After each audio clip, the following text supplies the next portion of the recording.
कोविड-19 ने फिर भारत में दस्तक दे दिया है। आगरा में एक मौत हो चुकी है। बता दें कि उत्तर प्रदेश के नोएडा, आगरा सहित कई जगह पर इसके वेरिएंट की खबर मिल रही है। अब वही मरीज सामने आए हैं, कई मरीज आइसोलेट किए गए हैं और कुछ की दवा चल रही है। हालांकि अभी तक एक मौत की खबर आई है और ऐसे में हमें आप सबको अपने को सावधानी से पूर्वक स्वस्थ रहने के लिए उपाय करने पड़ेंगे। भीड़ भाड़ से अलग रहना पड़ेगा और वही जो 19 कोविड में अपनाया गया था वही चीज़ फिर हम आपको एक बार दिखाई दे रहा है कि उसी तरह हमें आपको फिर स्वस्थ रहने के लिए दूरी बनानी पड़ेगी।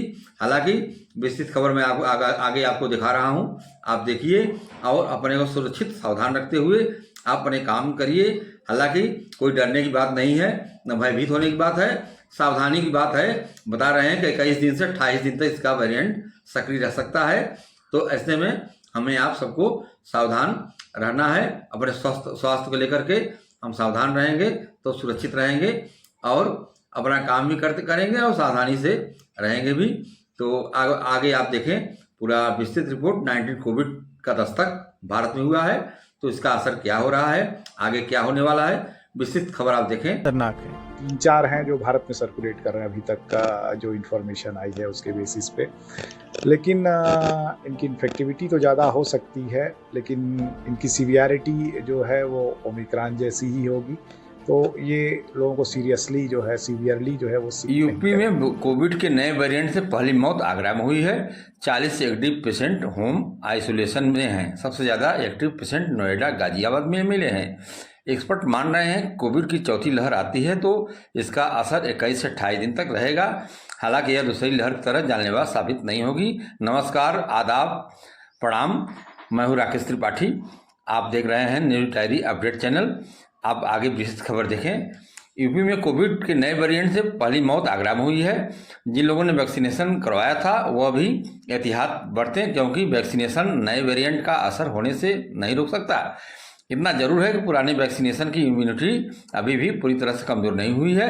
यह आपके शरीर के नए वेरिएंट से लड़ने में मदद जरूर कर सकती है। आखिर कोरोना का नया वेरिएंट क्या है, यह कितना खतरनाक है, क्या वैक्सीनेशन करवा चुके लोगों को दोबारा कोरोना हो सकता है? ऐसे तमाम जरूरी सवालों के साथ बीएचयू के प्रोफेसर ज्ञानेश्वर चौबे और आईआईटी कानपुर के प्रोफेसर मणिंद्र अग्रवाल से की गई बातचीत के कुछ अंश आपको बताते हैं और सुनाते हैं अभी आपको आगे।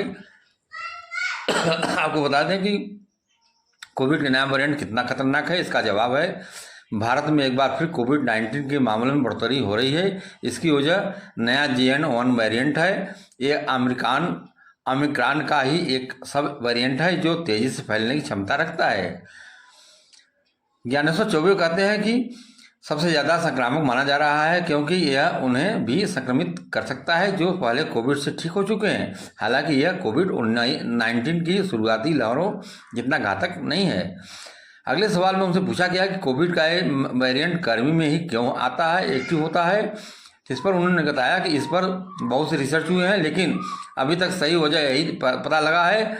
इसका मेजर कनेक्शन हमारे शरीर में एंटीबॉडी के लेवल के डाउन होने से है। वेद को लेकर रिसर्च किया गया था कि अगर वह सर्दी में फैलता तो इसका असर ज़्यादा घातक होता या कितना असर होता। इसमें रिजल्ट आया कि अप्रैल महीने यानी गर्मी में यह ज़्यादा तेज़ी से लोगों को संक्रमित करता है। आपको बता दें कि उन्होंने कहा कि वेरिएंट की संक्रमण स्पीड को देखते हुए क्या दोबारा कोविड टेस्टिंग शुरू होनी चाहिए। इस पर उन्होंने बताया कि टेस्टिंग और सेवेरिटी में यह समय सबसे ज़्यादा ज़रूरत है। इससे यह पता चल जाएगा क्या कोई नया वेरिएंट भी एक्टिव हो रहा है। अब यह भी जरूरी है कि लोग अवेयर हों कि अगर कोविड पॉजिटिव हो जाए तो घबराएं नहीं, खुद को कैसे सुरक्षित रखना है इस पर ध्यान दें। और कोविड महामारी की अलग अलग लहरों को संक्रमित की अवधि और अलग अलग लहर रहा है। उन्होंने कहा कि पहली लहर के दौरान देश में सख्त लॉकडाउन और अन्य नियंत्रण उपाय किए गए, उनसे संक्रमण की रफ्तार पर काबू पाया जा सका था। इसी कारण यह लहर लगभग 2 महीने तक सक्रिय रहा और धीरे धीरे थम गई। दूसरी लहर में हालात कुछ लगभग अलग थे। लॉकडाउन जैसे सख्त प्रतिबंध नहीं लगाए गए थे। इसके अलावा वायरस का R0 रेट संक्रमण फैलने की दर की भी अधिक थी। इस कारण यह लहर लगभग 21 दिन में चरम पर पहुंच गई। तीसरी लहर की शुरुआत सबसे पहले अफ्रीका में देखी गई थी, वहां पर 32 दिनों तक सक्रिय रही। भारत में यह लहर लगभग 28 दिनों तक चली।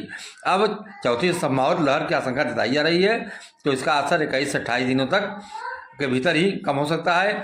यह अनुमान सिंगापुर जैसे देशों में देखे गए हालिया संक्रमण के ट्रेंड पर आधारित है, जहां संक्रमण की अवधि सीमित रही है। उन्होंने बताया कि एशिया के सिंगापुर में हांगकांग और अमेरिका के कोरोना के मामलों में उछाल की वजह से NB 1.8 ही है, इसलिए कह सकते हैं कि यह पुराने वेरिएंट की तुलना में तेजी से फैलता है। हालांकि इसमें डेल्टा या शुरुआती ओमिक्रॉन वेरिएंट के कारण होने वाली शुरुआती कोरोना की लहरों के विपरीत संक्रमण के मामले हल्के हैं, इसलिए हॉस्पिटल में कम मरीज भर्ती किए जा रहे हैं। बता दें आपको कि पूछा गया कि जब कोई संक्रमित व्यक्ति खांसता, छींकता या बात करता है तो हवा में कुछ बूंदें फैलती हैं। इसी कारण संक्रमित व्यक्ति के साथ डायरेक्ट कनेक्ट यानी सीधे या शरीर संपर्क में फैल सकता है, खासकर अगर कोई इसको चेहरे, आंख या मुंह को छूता है। यह वायरस चीज़ों की सतहों पर बन रह सकता है। दरवाजे के हैंडल या मोबाइल जैसी दूषित चीज़ों को छूने से संक्रमण का खतरा बढ़ जाता है। वायरस के छोटे छोटे पार्टिकल्स हवा में रह सकते हैं, खासकर भीड़ भाड़ वाले या खराब हवा वाली जगहों में न जाएं और बचकर रहें, थोड़ा सावधानी बरतें। इनका एक्सपर्ट का मानना है कि इसमें सावधानी बरतना और लोगों से दूरी बनाकर रहना ज़्यादा उपयुक्त साबित होगा। हालांकि अभी जो संख्या बढ़ती हुई दिख रही है, देश की आबादी के हिसाब से नंबर बहुत कम है। ऐसे में जब इतनी कम संख्या होती है तो गणितीय मॉडल पर ठीक से काम नहीं करता है, इसलिए मॉडल के हिसाब से तो मैं कुछ नहीं कर सकता। लेकिन ये ज़रूर है कि ओमिक्रॉन का यह एक वेरिएंट है जो इस समय फैल रहा है। खबर हम आप देखते रहें और खबर को और लोगों तक शेयर करें। और यह कोविड-19 का ही रूप है जिससे एक मौत हुई है, तो हमें आप सबको सावधान रखने की ज़रूरत है और भीड़ भाड़ में न जाएं, बचें, और जाएं तो मास्क का भी प्रयोग करें।